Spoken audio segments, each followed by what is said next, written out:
That's me and my two sons out in the woods. That's a tree that looks like it's falling down. And the words that I wrote that I'm happy to let the world see, and I think I probably even inflate at times or put out there forward is strong, caring, and creative. Let me see how I get it right there. Okay.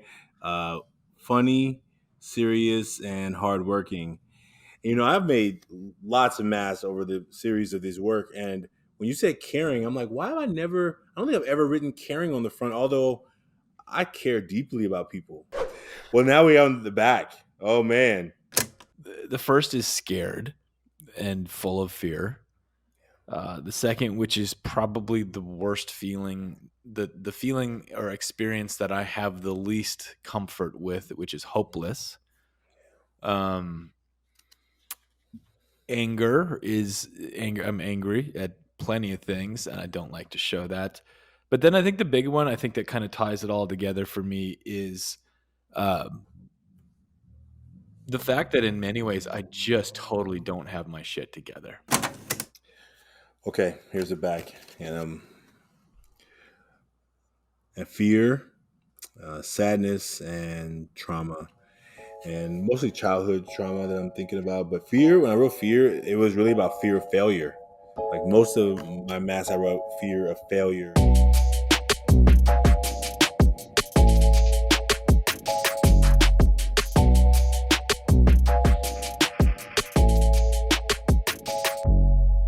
Welcome to the Taking Off the Mask podcast. My name is Ashanti Branch, and I'm really glad you've joined us.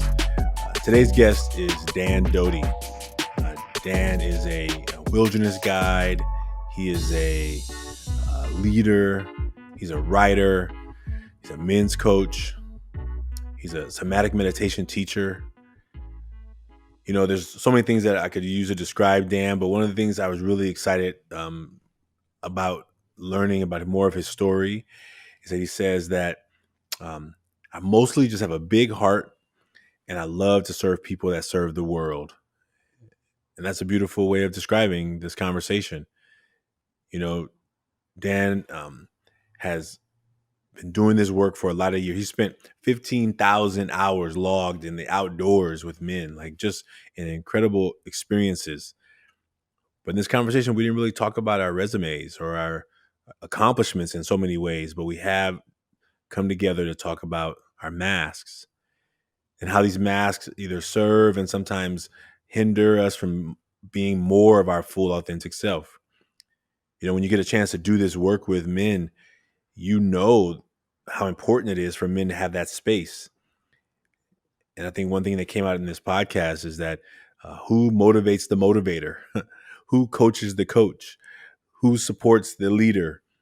And sometimes as leaders, we have to find ways and people who know that work deeply to ask us really hard questions, to push us a little past where we may be normally comfortable going. And so I'm really glad that Dan has joined this podcast. As you'll hear in this podcast, we talk about when he had me on his podcast and I was dreaming of a podcast one day. And so it's so great to have him now here as a part of our Taking Off the Mask experience. And please enjoy this conversation. If you also wanted to be a part of this movement, you can make your mask at 100kmasks.com. That's 100, the letter K, masks.com. And we look forward to you being a part of the Million Mask movement. Please enjoy this episode and have a great day.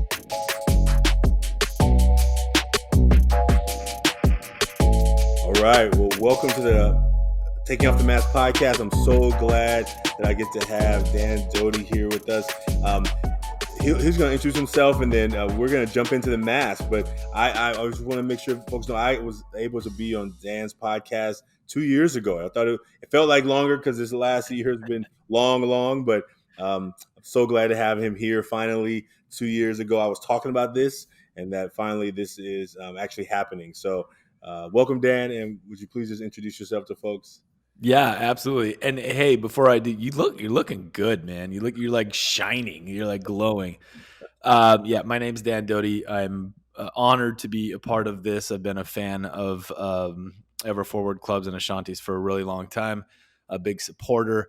I am a 38-year-old man currently living on the coast of Maine with my family. I'm a father. I have two boys that I am obsessed with, I think in a healthy way. Um, I am a professional wrestler with my sons. I think that's like what I do more of right now than anything else.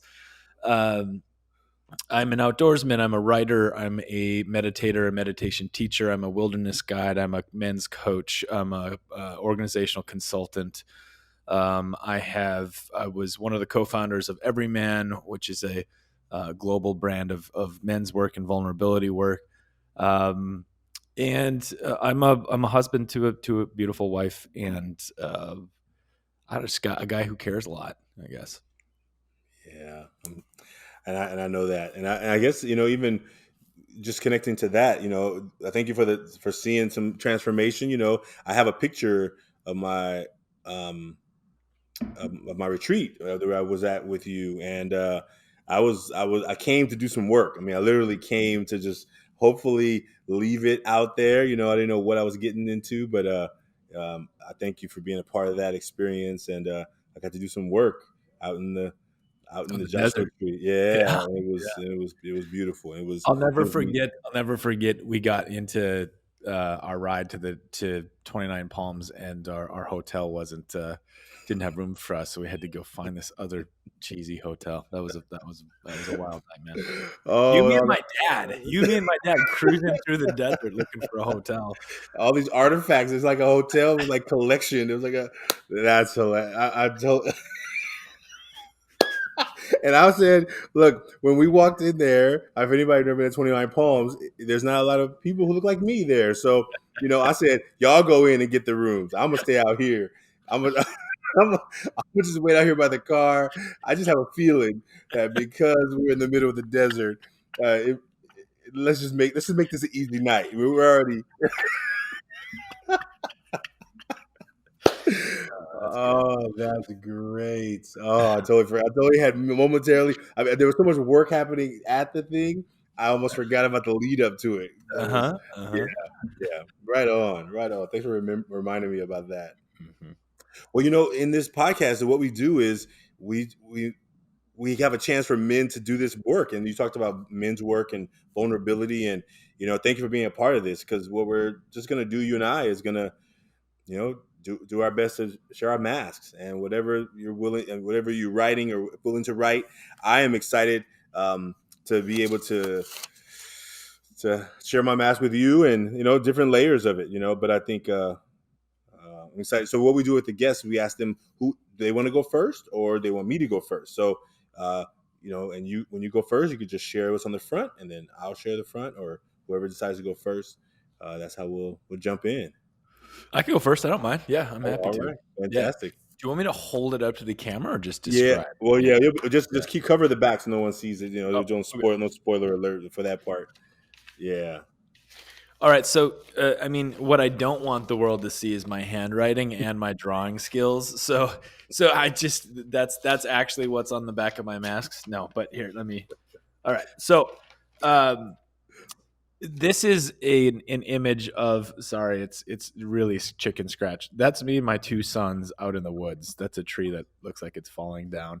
And the words that I wrote that I'm happy to let the world see, and I think I probably even inflate at times or put out there forward is strong, caring, and creative. And I feel like those map to my value system and my perception of who I am, and I think there's real there's truth and authenticity to those. I feel physically strong, mentally strong, and caring is definitely my I don't know if any listeners have ever heard of the Enneagram, but it's a personality typing process, and basically my Enneagram is that I'm a total jerk until I take care of my feelings, and then I care about people. That's it. But showing love, showing compassion, connecting with others is really truly at the center of what I believe in and what I lead with. And then creative. I value creativity. I'm most lit up and happy and excited when I'm being creative. And yeah, I think that's what I probably consciously and unconsciously show people. Probably. Awesome. You know, I'm gonna share mine, and I'm gonna tell you one word that came up to me while you were talking. So, let me see how I get it right there. Okay, uh, funny, serious, and hardworking. You know, I've made lots of masks over the series of this work, and when you said caring, I'm like, why have I never? I don't think I've ever written caring on the front, although I care deeply about people, Yeah, and you I'm do. wondering why I've never written caring. And it's actually interesting. I'm hearing you describe it. Um, I, when I think about the funny, serious, hardworking, and I've had the understanding of my conflict between funny and serious, right? Because I think it's caused some challenges sometime at work. Like I'm very serious, but I also try and keep things really light and funny. And when I'm giving people corrective, whatever, then I'm like I'm not being clear because I'm being funny and I'm trying to Mm, make it light. And I'm mm, like, hey, that thing that happened, can we, like not make that happen again? and and I think people think it's a suggestion as opposed to like me really trying to be serious. And as because because those are kind of dancing with each other, yeah. it becomes unclear. Brene Brown says, "Kind, clear is kind." Clear is kind. And Yeah. what I've often done is because I'm trying to keep it light but also be serious.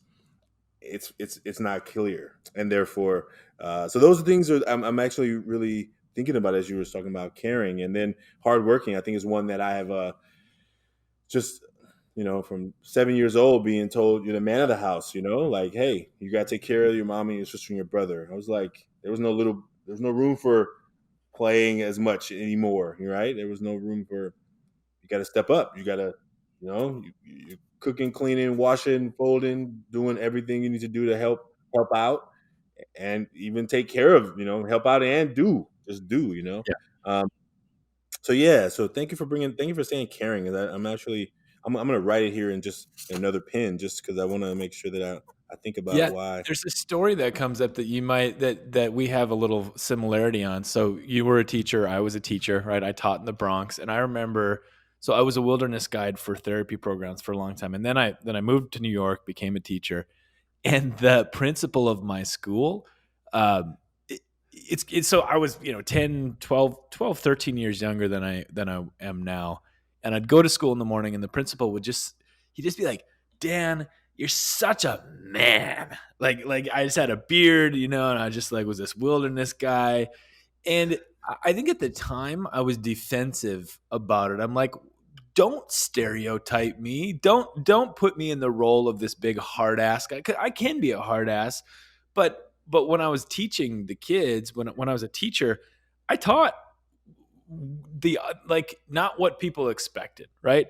Like I led with kindness, I led with understanding, and that caring. So I think like that was a conscious choice on my part to say no, screw it. I am a guy. You might think that I'm just like a jerk or a hard ass, but guess what? I actually do care, and I'm not afraid to tell you. So yeah, it's interesting that you bring that up. It's also completely in the opposite of what sort of stereotypical masculinity would say, right? Like it's generally not like the manly thing to show your tender heart, right? Yeah. And man, and the thing about speaking about teaching, when I came from teaching from a construction career, right? So I'm out in the field, talking to construction guys. Sometimes it's very direct and matter of fact. There was not a lot of, I mean, it was funny, but more of just cracking jokes and being like, why is this wall in the wrong place? Like what the hell what's going on out here, right? Like, and those like really just direct and clear because it's all money based, right? If Yeah. something is not going right, it's costing us as the contractor, right? And I'm like, hey, and then they want to charge you extra money for this thing that they got to fix. No, you messed it up. I didn't look at the plans. So you're like being direct and clear, and like, so I get to Mhm. teaching, and I'm direct and clear, and students aren't used. And first of all, there's very few men teachers, Yep. and then you got a man who's like direct and clear. And I remember the first direct and clear male teacher I had. I hated that guy. Like I liked him until he was direct and clear, and then I hated him because he was always on my back. Right? I was like, because I mean I didn't grow up with a man in my house, so I didn't even know what that Mm. felt like. That energy felt like it was just always like, dude, why are you always on my back, right? Yeah. It was one of those things where I didn't know that, and I had to learn from students that, dude, why you always be tripping? And I'm like, I ain't tripping. I want you to do your work, right? And I was doing a good job as a teacher, but I was failing as a communicator and a connector.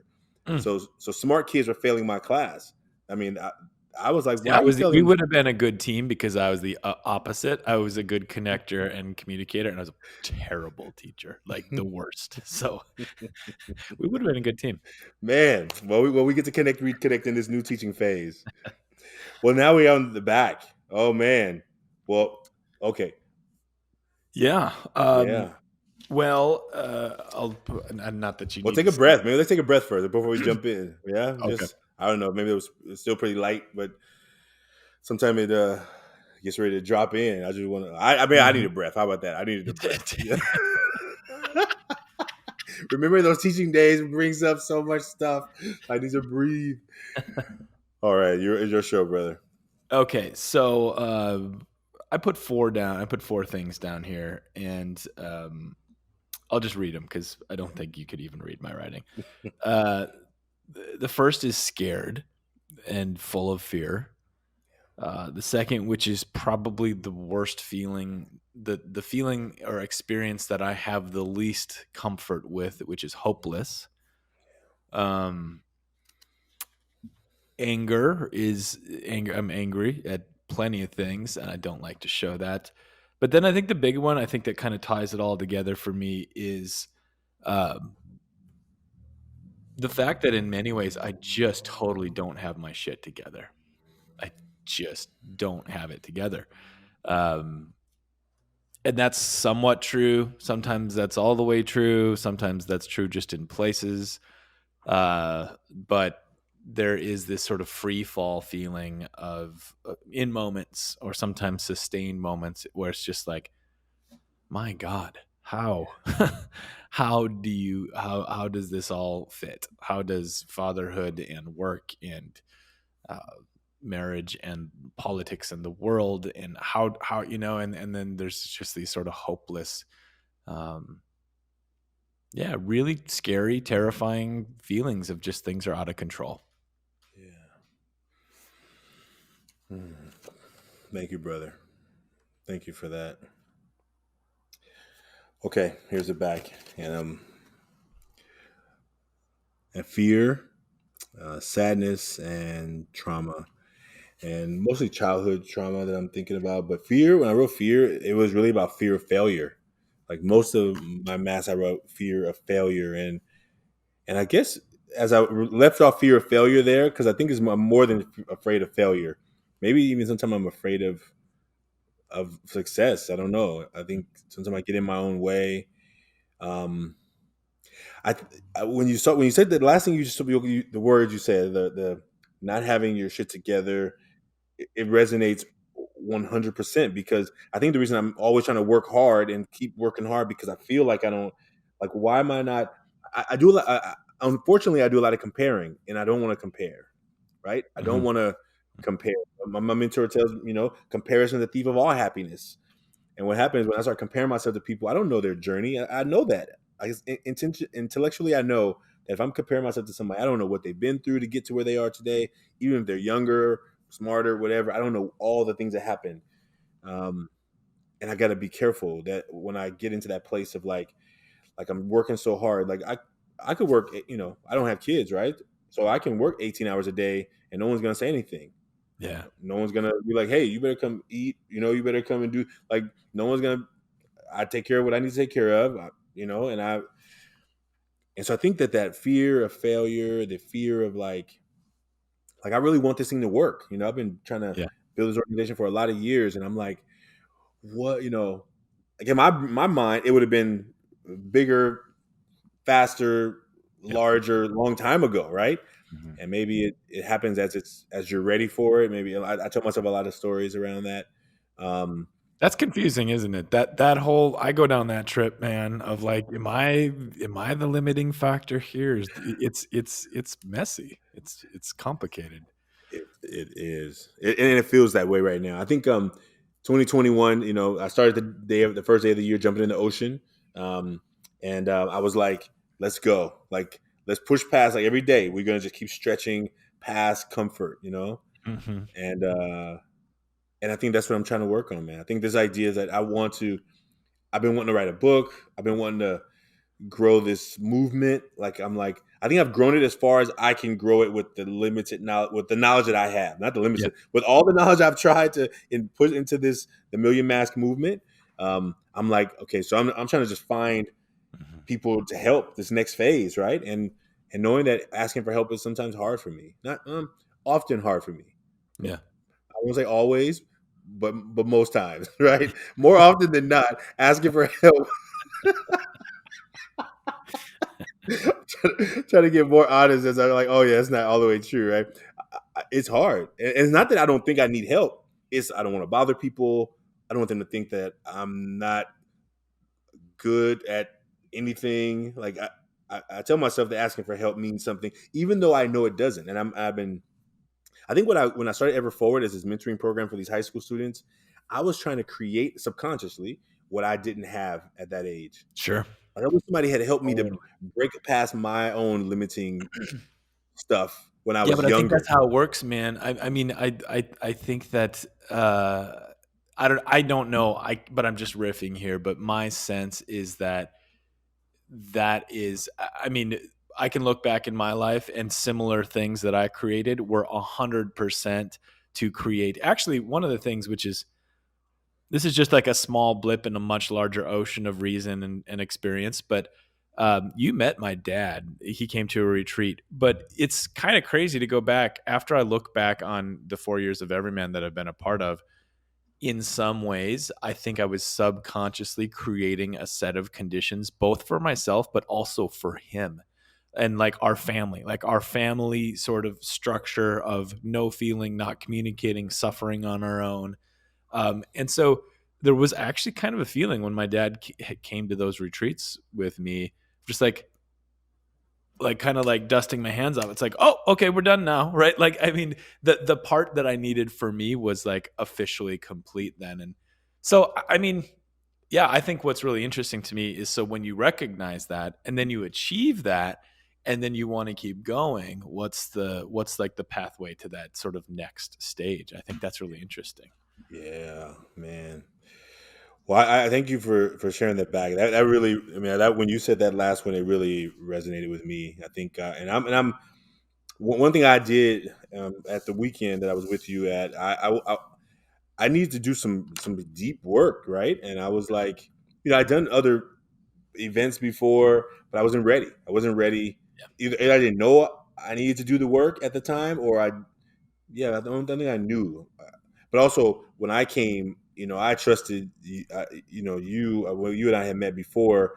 So it was like some of the other weekends I went, I didn't know anybody. So I just went Yeah, in yeah, with crossing my fingers, right? Like, but to go into a space where you know somebody and you trust them, it said, okay, Shanti, let's go, yeah. let's leave it out in the desert, right? And it really did a lot of work around my health, around Hmm. my food issues, my addiction to food, and how food became this comfort place for me, Yep. right? Like to do the work. Like I was like, I meet a lot of young people, definitely young men in our work who are so stuck in the story of what happens is happening or has happened that they can't move forward. Yeah. So they're stuck, Yeah. and w- somehow, good or bad, I turn to food as this place of like, okay, I can keep focusing on school and do my schoolwork, but so food gives me the comfort to not deal with the stuff I don't want to deal with. Yeah. Yeah, man. Yeah. Yeah. There's a quote I heard recently said, the king usually kills the messenger if he doesn't like the message, right? Yeah. And what happens with I think with men and boys, and we learn to just kill the messages that we don't want to hear. So if Mm. we got to cover it up, we got to drink it away, smoke it away, sex it away, gang it away, Work whatever we got to work do, it away, work, do work too hard, right? work it away. Yeah. Which is why I work so hard.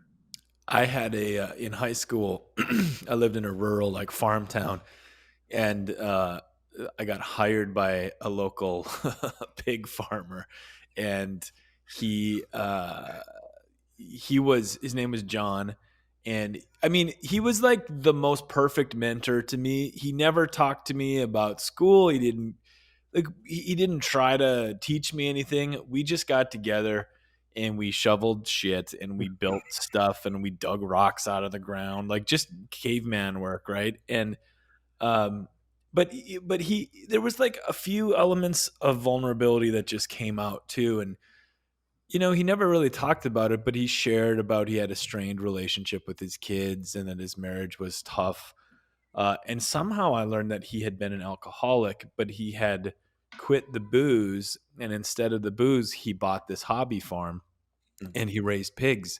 And so he would go to his normal job at 6 a.m. and work till 4. And then he would drive to the farm, his hobby farm, pick me up along the way. We would work till dark, and then he'd go home. And I look back on him with so much like love and compassion, and I mean, he certainly worked to push away the feelings and the stress and things, but um, I don't know. I also see how he used that as a far more healthy, like it was an obvious growth for him too, right? To channel things in a way that was more healthy than harmful, right? Yeah, So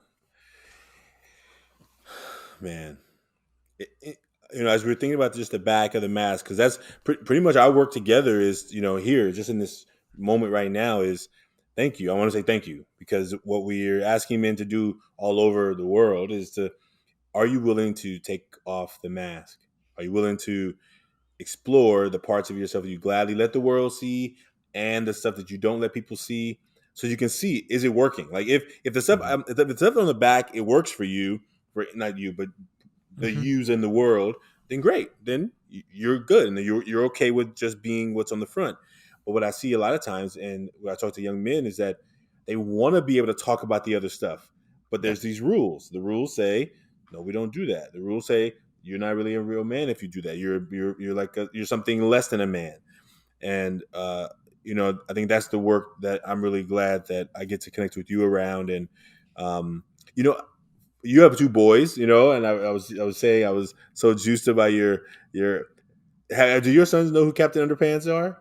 Do they No, know no, who he is? they actually don't. No, but it's funny when I was teaching in the Bronx, all of my students were still obsessed with Captain Underpants. So I'm very familiar, but no, my boys have not been introduced. So. Right on. But you're talking about we do this thing, this wrestling. We all put underwear on our heads and we wrestle. So, I saw it for the first time the other day. I was like, "That is hilarious." Your youngest son, was tickled like oh my he god. could not stop. I started laughing like because I was listening to him laugh, and I'm like, "That is so hilarious." So thank you for doing that. For go ahead. Well, well, to what you're saying there about what's on the back, and the thing about rule, whether it's rules or not, this is I guess what came up when you were saying that is, I think there are rules that say we're not supposed to or we can't share that stuff, but I also think that there's a lot of willingness underneath the surface, and I wonder if it's not so much rules sometimes, and it's just not knowing how. It's actually not knowing how and where and who and under what conditions it's okay to share those things. And you know what? It's like a lot of my work broadly is just about cultivating our ability to stay relaxed as we feel things, and not just emotions but feel anything. Like, I think one thing we don't really take seriously enough is that life is freaking intense. It's intense, and so it's hard to stay okay during pretty much anything, with good stuff and bad stuff and hard stuff and new stuff and old stuff. It's just like these minds of ours, these bodies of ours are just like fickle, right? We just want to be like, I don't like it. I just don't want to feel any of it, right? So That's right. I just have an endless amount of, uh, like I would hope that anybody just beginning to get into this kind of work or talk or conversation is like, you shouldn't know how to do this yet, right? It's like, don't be pissed at yourself for feeling like you're hiding some stuff. Because if anybody says that they're not hiding stuff, they're completely full of shit. And I'm, I think that um to tie my boys into this, I'm sure I'm screwing my kids up, and I'm sure I'll screw them up a lot. However, like, my wife and I are very carefully choosing to parent them in a way to allow them and help them feel as much of everything that they can, and to, be themselves, and not just in the front of the mask way, right? But in the back of the mask way. And um well, I'm really, one of the things I'm most sort of passionate about these days is fatherhood, and helping dads. um I've been working with men and young men my whole career, and I'm kind of like, now, well, let's just get to the dads and have them start, like, better off from the beginning. This next crop of humans. That's it. So, That, man, thank you for doing that. And I think that, me, without having, my father died before I was born, so that story is different than young men who I meet whose father is right down the street but never shows up, or down, sees them on the weekends, or just not a integral part of their ability to grow up. And I think that is, and so we're trying to, like, in this work of mentoring, we're trying to, like, you hopefully catch them before they become young men who are disconnected from their own self, and hopefully yeah, we can catch them before they start making babies out there, and then not yeah, being well to take care of them in a really good way. So I'm really glad that we continue to get to do this work. We had I would just like to ask your thoughts. And this is the, as we close, we had a young man at a workshop last week, a middle schooler. And you work with men, but just think of this is a middle schooler who really talked about, well, thinking about hurting himself, yeah, yeah. middle school, 11 years old, right? And I'm having a talk with this class today, again, just to kind of, because it happened Friday. I didn't see his card till the evening, because in the new digital version, the cards are digital, but we Mm, talk out loud. And man, just what message you have for young men out there, who may be listening. They may not be young as 11, listen to podcasts, but for young men out there who maybe hear this, what message do you have for young men to, like, help them navigate when they're feeling like they want to be in the I don't have permission to feel? Like, is there a word of it? uh it's okay to trust yourself, and the world is as confusing as it seems. And most importantly, uh, people care a lot, and it's okay for them and you to care, and we really need each other, like, Yeah, at the end of it. man. Thank you, brother.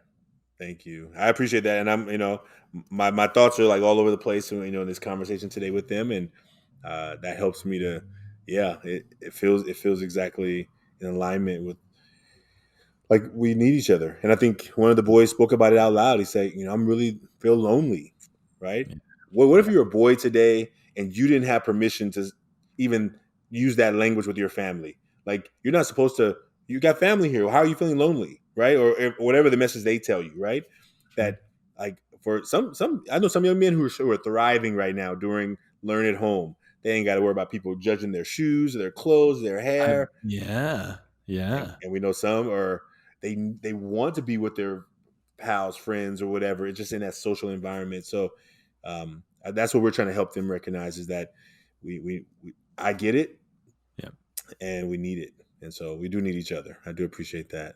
yeah. How can people get in touch with you? What is there anything you're working on that people should know? What that you want people to know about?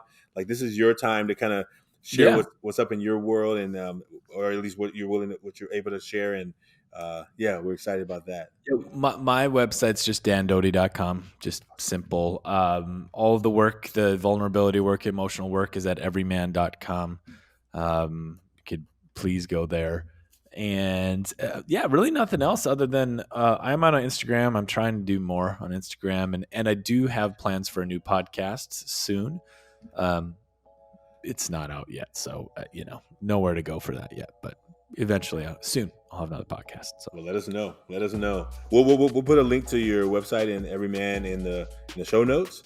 And thank you for being a part of the Taking Off the Mask experience. You're going to collect 1 million masks from around the world. And if you out there want to make a mask, you can go to 100kmasks.com. We look forward to you being a part of this journey with us. Thank you for being here. Thanks, Dan. Take care, Ashanti. Right on.